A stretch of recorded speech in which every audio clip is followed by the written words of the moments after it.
The Blackthorn Summit had not been held in 9 years. Every pack across the continent sent its alpha, and every alpha brought their strongest warriors. Because the summit was not just a meeting. It was a display of power, a place where old debts were settled, and new alliances were sealed in front of witnesses who would never forget what they saw. This year, the Great Hall of Blackthorn Manor was fuller than anyone could remember. 7 regional alphas sat along the outer ring of stone seats, their packs arranged behind them like living walls. At the center of it all stood Damian Cross, Alpha King of the Continental Packs, a title that had not changed hands in 3 generations. Damian was used to being obeyed. He had grown up with it, the way other people grow up with sunlight or rain. When he spoke, wolves lowered their eyes. When he walked into a room, conversations quieted. He did not remember the last time anyone had told him no. Tonight, he intended to change his life in front of everyone who mattered. He had chosen a mate. Her name was Elena Wren, and almost no one in the hall knew her. She did not belong to a pack. She had no territory, no title, no warriors standing behind her. In the eyes of most wolves present, she was barely worth noticing, the kind of person who existed at the edges of gatherings like this one, unranked and unremarkable. Damian saw something else in her. He could not explain it, even to himself. From the moment he first caught her scent 3 weeks earlier, at a border market far from any pack hall, something in him had gone still and certain, the way a compass needle settles once it finds north.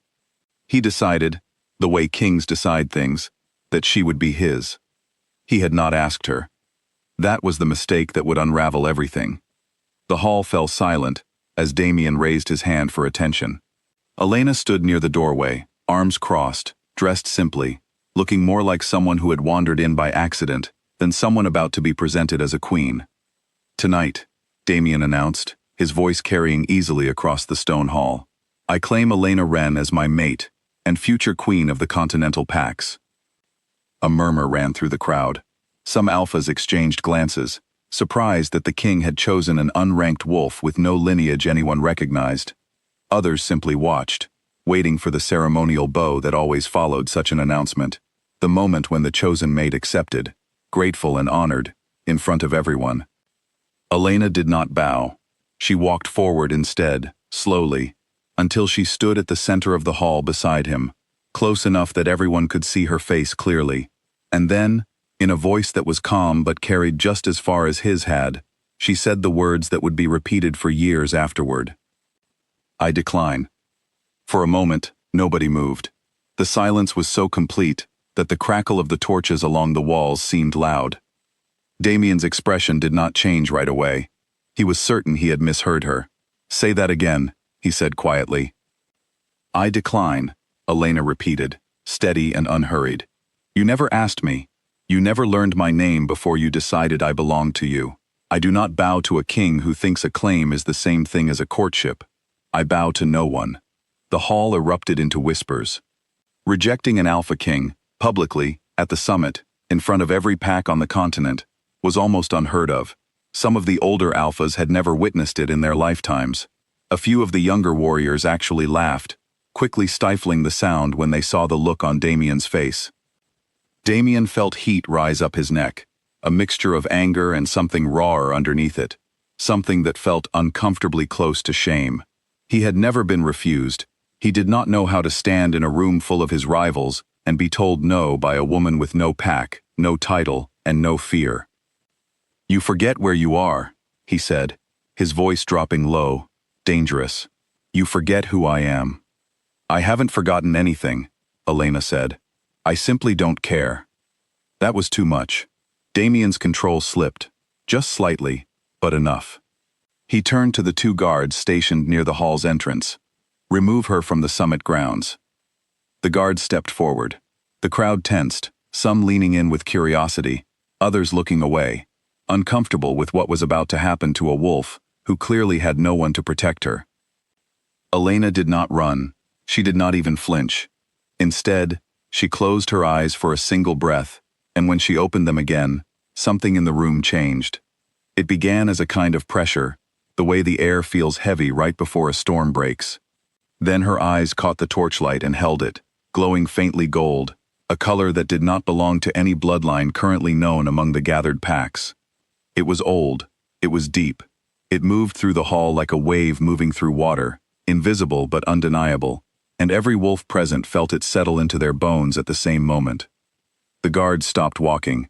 One of the 7 regional alphas, a broad-shouldered man named Corin, who had ruled his territory for over 20 years and bowed to absolutely no one but Damien, rose from his stone seat without seeming to decide to do it. He took one step forward, then another, and then, to the astonishment of everyone including himself, he lowered himself to one knee. He was not looking at Damien. He was looking at Elena. A second alpha followed, a woman named Yusra who commanded the Eastern Territories, her expression bewildered even as her body obeyed some instinct she had never felt before. Then a third knelt, and a fourth, until all 7 regional alphas were on one knee in the center of the great hall, heads bowed toward the unranked woman who had just refused their king. The warriors behind them wavered, uncertain, glancing at their kneeling leaders, and then at each other, unsure whether to follow. But the pull in the air was strong, older than any of their own pack loyalties, and one by one, entire rows began to lower themselves as well, until the great hall of Blackthorn Manor was filled with bowed heads, silent and still. Damien stood alone in the center, the only alpha still on his feet, staring at Elena as though seeing her for the first time. "What are you?" he said, his voice barely above a whisper now, all the command drained out of it.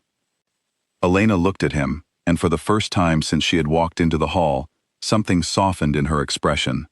Not quite kindness, but not coldness either. "I never lied to you," she said. "I told you I was unranked. I never said I was nothing." She turned slowly, taking in the kneeling hall around her. The 7 alphas who ruled entire territories now bowed before a woman they had never met until that night. "There is an old bloodline," Elena continued, her voice carrying easily now that the room had gone so quiet. "Older than any pack sitting in this hall, older than the title of Alpha King itself. It is the bloodline that first shaped what it means to be an alpha, long before crowns and territories and summits like this one existed.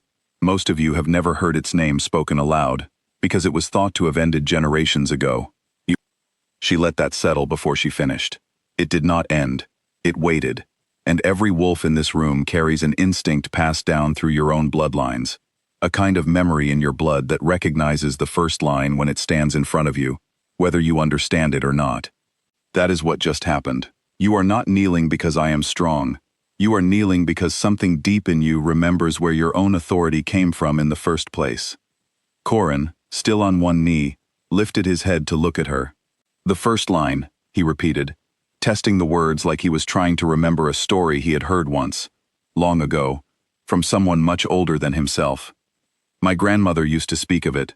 I thought it was only a legend told to pups at bedtime." "Legends usually come from somewhere true," Elena said gently. Damien's jaw tightened. Everything he had built his identity around, the crown, the title, the absolute certainty that his word was the final word in any room he entered, was crumbling in real time in front of every rival he had. He looked at his own hands, as if searching for the authority that had always lived there, and had now, in the space of a few minutes, simply gone quiet. "My kingship," he said slowly, "was never truly mine." "It was real," Elena said, and there was no cruelty in the way she said it, only honesty. "The packs needed structure. Someone had to hold it together, and you did that, for years, well enough that people trusted you with their lives and their territories. That part was earned. But the deeper truth is that the instinct to follow an alpha at all, the thing that makes an entire hall go still when a king speaks, that instinct was shaped long before you, and it does not answer to a crown. It answers to blood memory. Tonight it simply remembered where it came from." The hall remained kneeling, waiting, the air thick with a tension that had nothing to do with fear now, and everything to do with uncertainty about what would happen next. Elena Wren, unranked, friendless, dismissed only minutes earlier as unworthy of standing beside a king, now held more real power in that room than anyone present, including the man who wore the crown. She could have taken it. Every instinct in the hall was already bent toward her. She could have dismantled Damien's rule in a single sentence. claimed the Continental Pax for herself, and no one in that hall would have been able to stop her, not even the guards who had been ordered to drag her out only moments before. Instead, she walked toward Damien, slow and deliberate, until she stood close enough that only he could hear her clearly. "I do not want your crown," she said quietly.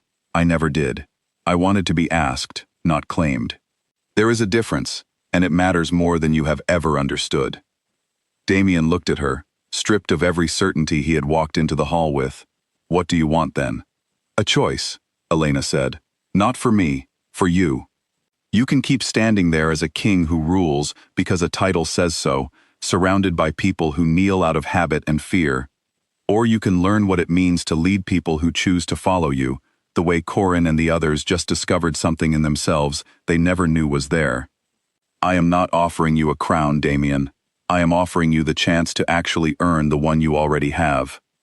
The hall was utterly silent, 7 alphas still kneeling, hundreds of warriors still bowed, waiting to see what their king, humbled in front of everyone who had ever feared him, would do next. Damien was quiet for a long moment. Then, slowly, deliberately, he lowered himself to one knee as well, not because any ancient bloodline pulled him there, but because it was, for the first time in his life, entirely his own decision. "Teach me," he said simply. A ripple moved through the hall at that, something like relief, something like wonder. One by one, the kneeling alphas rose again, no longer bowed in confusion or ancient instinct, but standing tall, watching the 2 figures at the center of the room, with a new kind of attention. Elena reached down and offered Damien her hand. He took it, and rose to stand beside her, not above her, not in front of her, but beside her, the way it should have been from the very beginning. The summit that year would be remembered for a long time, not for the alliances signed or the disputes settled, but for the night an unranked woman walked into the great hall of Blackthorn Manor, said no to a king in front of everyone who mattered, and reminded an entire continent of wolves that real power was never about the crown on someone's head. It was about whether the people around you knelt because they had no choice, or because, in the end, they finally wanted to.